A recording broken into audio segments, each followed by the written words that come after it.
Arrivé, je pense aujourd'hui, à un stade d'intolérance chronique par rapport au degré de soumission dramatique de nos élites africaines qui ne passent leur temps qu'à suivre les prérogatives, qu'à suivre les directives de l'Élysée et du Quai d'Orsay français.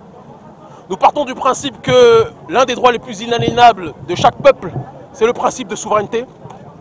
Et notre souveraineté est violée quotidiennement, non pas simplement par les dirigeants français, mais par nos élites africaines qui ont décidé de suivre systématiquement ce que disait l'oligarchie française.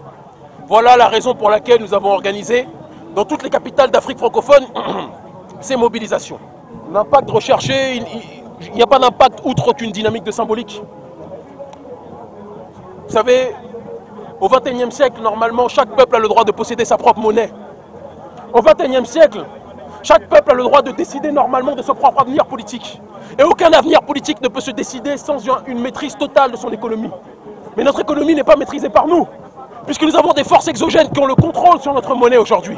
Nous avons des forces exogènes, en l'occurrence la Banque de France, qui a le droit de dire si oui ou non elle est d'accord par rapport aux décisions économiques que nous prenons. Cela montre que nous avons une monnaie qui est caduque.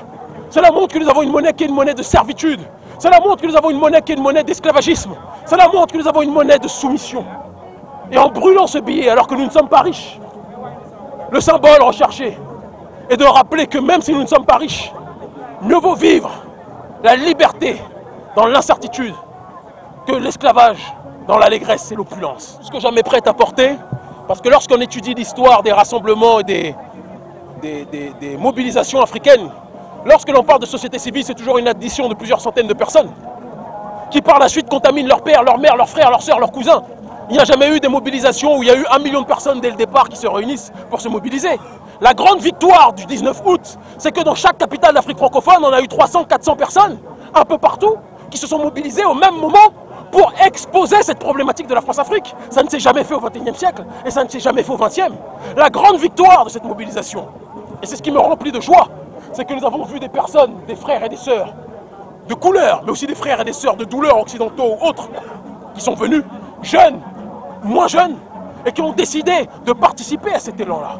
Le fait que nous soyons aujourd'hui plusieurs centaines à nous mobiliser à Dakar, plusieurs centaines à nous mobiliser à Libreville, plusieurs centaines à nous mobiliser à Abidjan, plusieurs centaines à nous mobiliser à Bamako, et ailleurs, et ailleurs, et ailleurs, c'est la preuve qu'il y a une prise de conscience qui est en train de se faire. Parce qu'à une certaine époque, la plupart de ces jeunes étaient en train de regarder Canal+ pour voir si Manchester United ou Chelsea ou autre avaient gagné.